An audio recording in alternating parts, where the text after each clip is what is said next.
Martial Law ran for 2 seasons from 1998 to 2000. The first season of the show is when the series really shined, with an amazing cast of stars like Kelly Hu, Tom Wright, Julia Campbell, Louis Mandylor, Arsenio Hall, and of course Sammo Hung. It was the perfect cast for this show, but they decided to drop Tom Wright and Louis Mandylor in the second season. They also got rid of Julia Campbell's character Melanie, which was a favorite of mine. Plus, the writing and the feel of the show is just better in the first season. Sammo Hung actually decided to leave the show after the second season because he was so unhappy with the writing. This is all to do with new executive producers coming in and changing things up, which never works out. Oh, when will they ever learn? Well, I guess never. But all that being said, the second season is still enjoyable, and there are still some pretty good episodes. It's just not as good as the first season. Now in this video, I'm going to be picking my top 5 favorite episodes from the short-lived but high-kicking late 90s series Martial Law. So let's get this thing started.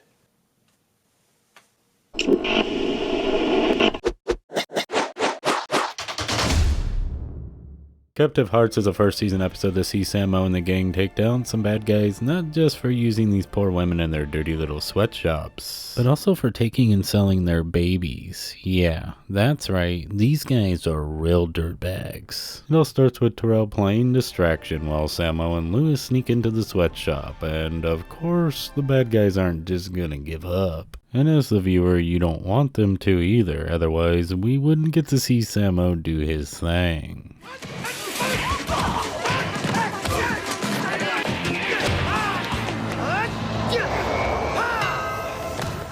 After Sammo kicks major butt, Louis comes across a lady crying for help, and when they hear her story in the hospital, they realize that they're selling these women's babies. They blindfolded me while I had baby, and then they took. These villains in this episode make me sick. Oh yeah, by the way, the episode also has Melanie, who plays a love interest for Sammo in the series, return for her second episode. You know, Sammo and I made a great team. Really? I'm a big fan of the Melanie character. I find her to be warm, loving, and kind of funny even when she's not trying to be. One of those humorous things being the fact that she's a bad cook. Now they play on this fact in this episode when Melanie brings out some brownies for Sammo and Terrell, and of course, that's when the laughter begins. Are they chewy, chewy, minty, minty? Oh. And it gets even funnier when they start playing Pass the Brownie. We'll just roll downtown and see if you recognize anything. Captive Hearts has everything you want in a martial law episode. Some really bad guys that you want to see Sammo take down, Melanie's bad cooking, Captain Winship doing his thing, and of course lots of action. From Grace, Louis, Terrell, and of course Sammo Law.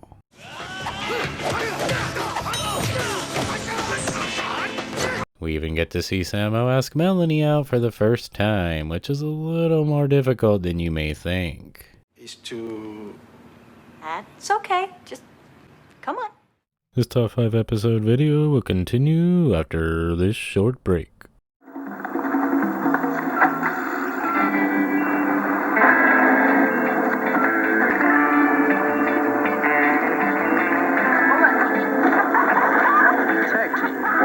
Mario Kart Double Dash. Drive, throw stuff, switch. And now, back to the video. 24 Hours is the one and only second season episode on my list, so let's just get into it. Alistair Temple is a master thieving criminal who's given a 24-hour pass to attend his sister's funeral, and Sammo and Terrell are in charge of watching him and making sure he's back in prison in 24 hours. Temple shows them that he could easily escape from them if he wanted, and he does this by, well, escaping. This is a man who stole the president's limo from the front of the White House just for the fun of it. You really think this is a challenge for him? He does come back, and Sammo seems to trust him for some reason. So all seems well. That is until they arrive at the funeral where things go south, and Temple is kidnapped. Let's go. The whole thing ends up being a setup. You see, Temple doesn't even have a sister. Looks like Sammo and Terrell have been played for fools. With some investigation, they find out that Temple may not have a sister, but he does have a son and a grandchild. You see, the bad guys have took Temple, kidnapped his grandchild, to strong-arm him into stealing $100 plates. And if he doesn't, they'll kill the kid. Now, if you haven't seen this episode, go watch how it plays out, because it's really good. What? You don't believe me? Well, here's a small glimpse of what you'd be missing out on if you don't.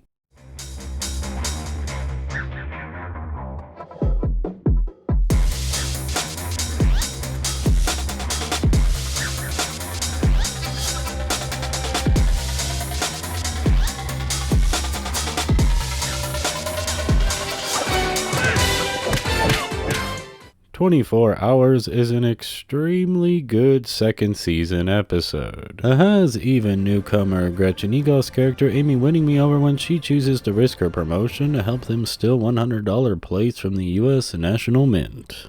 That's Amy's job. Oh, really? I always thought it was to stop people from doing this. And, of course, another reason the episode rocks is the guest star Alistair Temple, who may be a thieving criminal, but is a very likable, fun character that has you rooting for him. I mean, he's not such a bad guy. Even Sammo and Terrell seem to like him, so yeah. I may have misjudged you. I doubt it.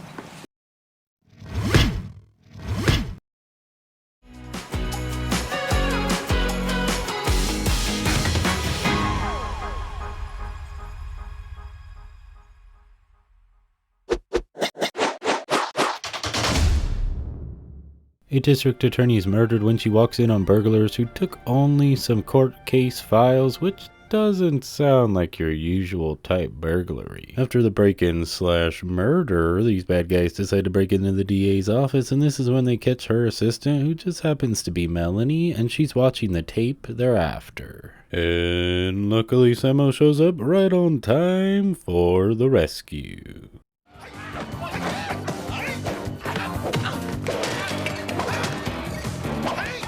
Knowing that Melanie has watched the tape and could possibly give the police information, they decide to try to kill her again later on at her house. And luckily Sammo is there once again to save her life.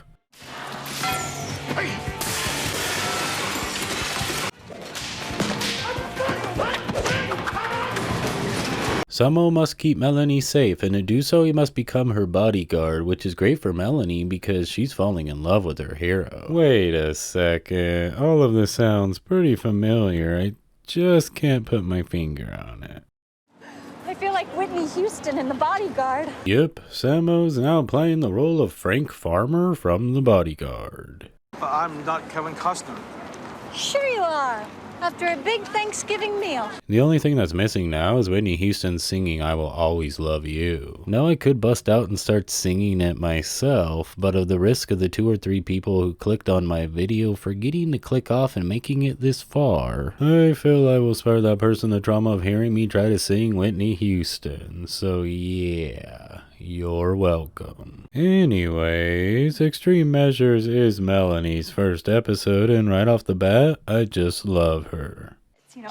Oh, was that good? I distracted you. Yes. Okay, what else can you teach me? Ah! I also really like Grace in this episode. Her character's going through a lot here, as one of the extreme sports people is involved in all of this, and it's a guy she deeply cares about. I don't know what you're talking about. I hope so. Actress Kelly Hu does a fantastic job of adding some emotional depth to her character, showing why she's such a great actress. Extreme Measures also has some funny moments. Of course, that episode with Melanie's gonna have some funny moments about her bad cooking, which is great here. It also has a pretty funny scene where Sammo accidentally ends up in a sex addiction support meeting. Well, how you first discovered you were addicted to sex? What? And now it's time for... Did you know?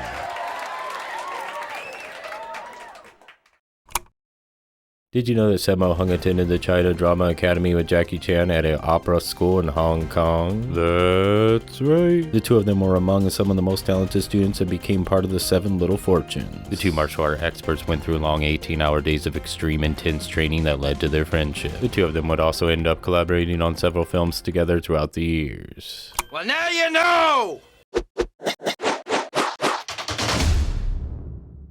Melanie is back for another episode, and her and Sammo are going to be going on their first official date together. He goes to pick her up at her new job at the bank. You see, Melanie has a hard time keeping jobs simply because bad things keep happening. Oh look, the bank security guard is Doug Heffernan. Ah, so you're the lucky guy, huh? Anyways, Melanie's bad luck at jobs continues as the bank is run by a muscle maniac guy wearing a full-body bulletproof armor. Luckily, Sammo and Terrell are there to lessen the damage.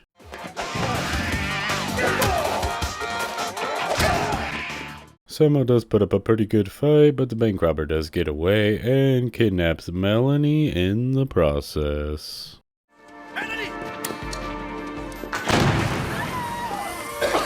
Sammo becomes extremely worried, showing how much he has grown to care about Melanie, as he becomes desperate to find her and make sure she is safe. You're really worried about Melanie, aren't you? Now, if you've never seen this episode and don't know what happens to Melanie, you're simply gonna have to go watch it for yourself to figure it out. Now, what I'm about to say may shock you. Okay, here we go. You see the bank security guard that I like to call Doug Heffernan? Well, he's partners with the bank robber. Say what? Yep, that's right. Doug is, do I dare say it, a bad guy. And I'll be by the front entrance. I'll be dressed as a UPS guy making deliveries. You do your thing, I'll do mine. The episode does have a little side story going on with Terrell, who's coaching a children's basketball team of kids who are not very good at basketball. Come on, guys, they're dressed like the Clippers. They can't be that good. Which eventually leads to Terrell and Sammo playing a 2-on-2 with the coach bullies of the other kids' basketball team. I like this little side story. Growing up, I was a big fan of movies like The Little Giants and Mighty Ducks, so I enjoyed these little parts. Nitro Man is a very high-energy, intense episode, and he's a pretty tough challenge for Sammo. Plus, Kevin James does pretty good playing the sidekick bad guy. Mr. James was known for his comedy in those days, but can fight and is very agile for his size. Now, to me, what also makes this episode so great is the police station scene where Nitro Man comes in to bust out Kevin James's character who has been taken into custody. This scene is very intense. They take on the entire police department and put up one heck of a fight. This is literally the best action scene in the entire series. Yeah, it's that good.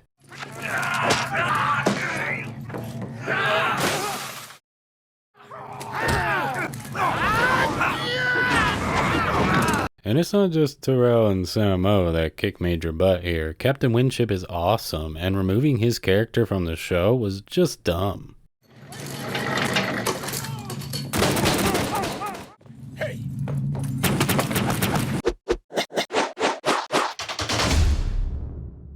Red Storm is the 20th episode on Season 1, and it's my favorite martial law episode. It starts with Terrell and Sammo picking up Sammo's master from Hong Kong. No, Sammo can't just pick up his master and all is perfect. Oh no, Sammo recognizes some suspicious behavior and ends up trying to take down some terrorists.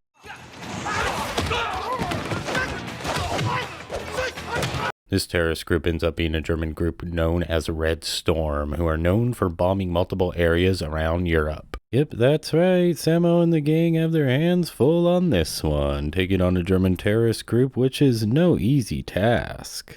Kill them. The episode is, of course, filled with intense moments. Just an old man who doesn't speak English. If you want me to help, leave him alone. impressive choreographed action, and a little above average writing for the series. But what really makes the episode the #1 episode for me is Mako's performance as Sammo's master. I mean, I just love it. The scenes with him and Sammo's landlord, who is agoraphobic, are just heartwarming. Fear of everything is ultimately the fear of nothing. There are no walls. There's nothing to protect me. And it just keeps getting better, as Master Ren is really, well, I'll let Terrell say it. He's something special, all right. Plus, the chemistry between him and Sammo just seems natural to me. You really buy into him really being his master.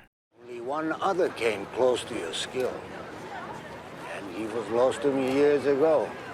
He's just a great actor no matter what he's in. I started only knowing him in things like Conan the Barbarian and the movie Sidekicks with Jonathan Brandis and Chuck Norris, which he's great in, by the way. But through the years, I've started to see and hear him in so many different things. I mean, the actor was in over 150 productions with a career spanning 5 decades. Yeah, that's pretty impressive. So I may have talked a little too much about Sammo's master and the actor who portrayed him, but that's what makes this episode the #1 episode on my list. Plus, I have to say this episode has my favorite ending out of any martial law episode.